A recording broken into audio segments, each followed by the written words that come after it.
What's up YouTube? I'm back with another video, and today is going to be a video about buying a car from a dealership who used to be a gas station.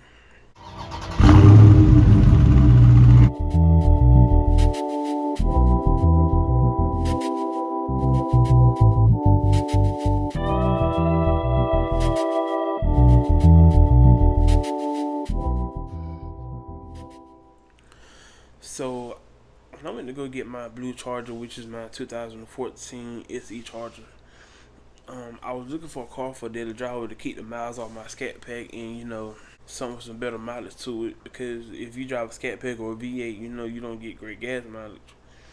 And when I was looking for like a month, I couldn't find anything, and everybody I was messaging on Facebook, they didn't want to open up their message until I got the blue Charger. Like, I messaged people for like a month straight, and nobody opened up their message or tried to message me back about the car or anything. And when I was scrolling through Facebook, the Auto Trader popped up with the suggestions. I scrolled through and I seen this blue Charger. And I said I got to go get it. It was a Sunday, so I went that Monday when my mom got off work. We went down there and go look at it. I didn't realize when I got there that this place used to be a gas station until I posted a photo of me with the car on Facebook in the Charger group. Cause somebody said, "What kind of dealership did you get this from?" Because I had posted my problems with the car. This is after I had dropped it off at the shop. I had posted a picture with me in the car, and it was like, "Oh, this used to be a gas station. You shouldn't buy a car from a dealership that used to be a gas station." So I really didn't think much of it when I was there. All I know was when I got there, it took a while for somebody to help me, and we walked in, and the two people that was in there seen me and my mom in there, and we sat down for a little while, and some people came in, and well, the first people that was in there, like, I was already helping them. We came in, it wasn't nothing but us there. So the lady kept walking back and forth, back and forth, back and forth, and I thought that she was about to help us because she said, "Hold on a minute." So she never came to help. So then the other girl, she didn't help until these other people came in. It was like a couple came in. They helped them, got them out of the way. Another person came in. They helped them, got them out of the way. And we were like, "What?" My mama said, "Let's walk outside." So we seemed uninterested. So then they'll help us. So walked out, walked back in, and then they finally said, "You need some help." I mean, obviously we need some help. We come there to a car dealership. We want to buy a car. Obviously we can't just buy it ourselves and just put them on the counter and walk out. So they finally got to us. And then when I got to the car, I was looking at it, and I noticed, like, the cosmetic damages. You can fix, like, get another rear diffuser, and I want to get some different muffler tips for it anyway. So the little plastic muffler piece is missing.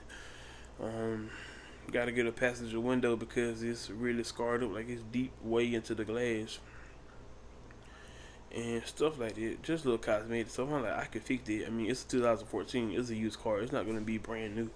So, and then the selling point to me was it had 117,000 miles on it. So now that I have to get a new motor, I wonder how many miles could be on the motor. Hope it don't be too many. Back to the subject. So we looked at it, and then I went inside. She said, "What you think?"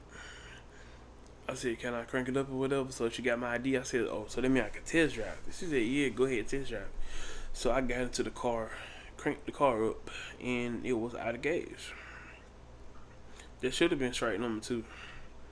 Because when I got in it, the needle was literally laying on E.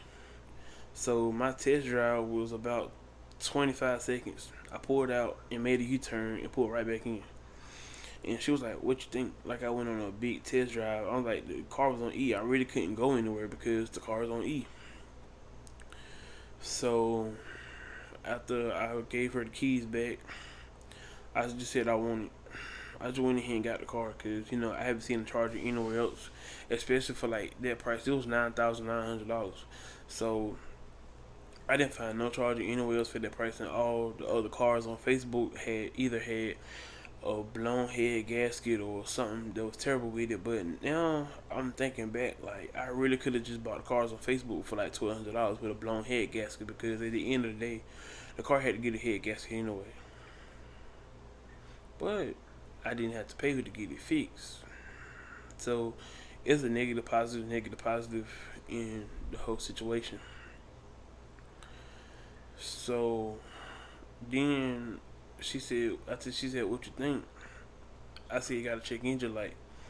So they went put the OB meter up to it and said it was a sensor. So he called the mechanic, said that he don't know why it's throwing the code. He just fixed the sensor. So therefore, all the problems I had with the car, the mechanic already knew it because he said he fixed the sensor before. So every problem I already had with the car, he already knew. So they just tried to throw the car on me at that point. Now I'm looking back at it. So got the car, and about 2 days later, I gave it back to them to go get it fixed.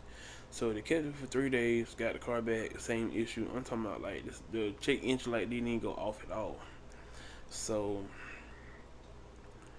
I kept hearing this clunking noise a day after I got it back. It was a clunking noise, then started making a whining noise, like the brake pads was sticking or something. I don't know what it was, but it lasted about 3 days. I drove for about 2 days like that. And someone was like, just take it to the shop and get it fixed. Because originally, this weekend that just passed, me and my wife supposed to take um, some family members to the park, like some little kids from the family to the park, the water park. And I was supposed to drive that car, so I wouldn't have to, put the miles on my scat or use all the gas out the scat to get there and come back because it's an hour away. So someone said go ahead and take it to the shop, and I'm glad I took it to the shop instead of having two kids with me in the car and the car break down on the side of the road. So I got it checked out, and the guy came in and said he sold you a lemon. I hate to be the bearer of bad news. He took me up under the car. I probably put the video right here.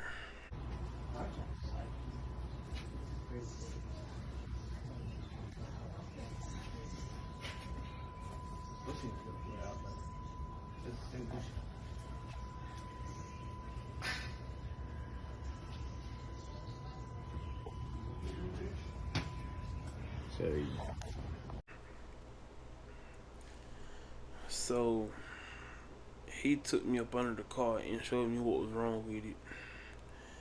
And I was so mad. Like I just kept texting and texting and texting them, and nobody opened the text message. So I was like, okay, they don't open up to 10 o'clock. So I'm waiting 10 o'clock. I'm texting them constantly after 10 o'clock. The girl that sold me the car, her text message no longer said read. It said deliver. Then the other girl that said that she was gonna help me, it just kept saying read, read, read. I texted her like 5, 6 times and no reply. So when I finally text her and said, "Oh, so when I'm trying to buy the car, y'all replied to my messages, and now y'all don't got a problem. Y'all don't want to read y'all text messages or respond to y'all text messages because the other girl not even responding. I said the other girl not even reading her text messages, and you're not even responding. But we're gonna get this resolved one way or the other. I need this reversed today, cause I was gonna try to go back and reverse the whole deal, cause it hadn't even been 30 days. I just got a car June the 20. I just got the car June the 7th. At this point, I only had the car for about 12, 13 days. So today is the 27th. Today is the 29th. I only had the car for 22 days, and I only drove for about 3, 4 days out of those 22 days. I done got my tags back, and I'm not even excited because I'm excited, but I don't even have a car to put them on. I got to wait to get the car out of the shop to put the tags on there. Which I'm still glad. I'm still grateful that they fixing it or whatever. But I shouldn't have this many problems just buying a car from you. And on top of that, I found out after I had posted a picture in the comments on Facebook of me with the car that they took it dealership, just post on that page or whatever. Somebody said you don't buy no cars from no dealership that used to be a gas station because they buy their cars from an auction and try to sell them. Well, which it made sense because that car got a lot of problems with it, so therefore ain't no way nobody just had that car and just sold it to me and they took it like that. Unless they thought they were gonna make an easy dollar off of it, but there's no way somebody just owned their car and sold it to them.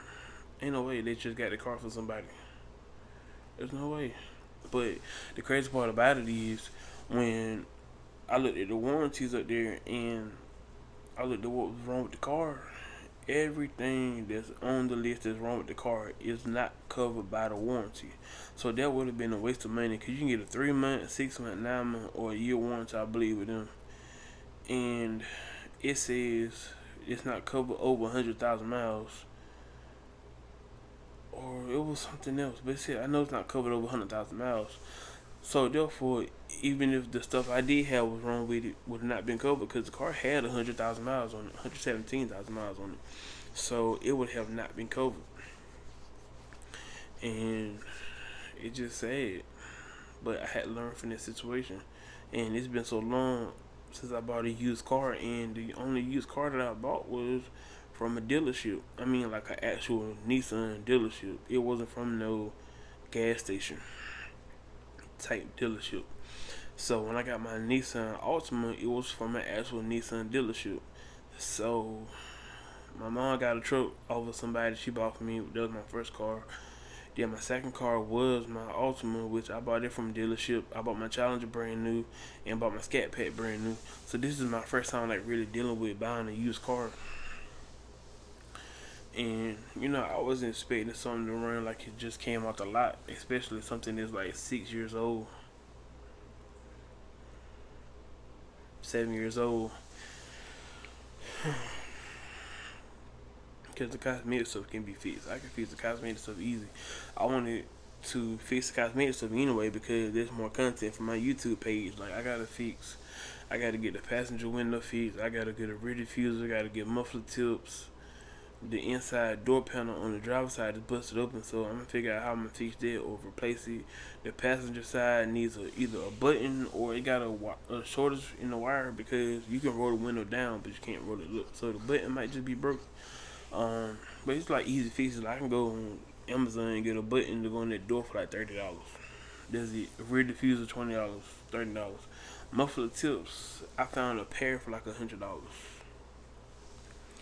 Um, Cause I'm not gonna go. I'm gonna do like repairs and stuff like that for content, to get the car fixed on up like I like it. But I'm not gonna get the most expensive one because this is gonna be just a daily driver, not like my Scat Pack. Like I will go if I can get muffler tips, I would go ahead and spend the 250. I think it's like 250 for the Corsa 5-inch exhaust tips, and go pay 100 something for a rear diffuser. Plus, stuff's gonna cost more for that anyway. But I would go get top of the line for that. But for the daily driver, I just stick to the basic.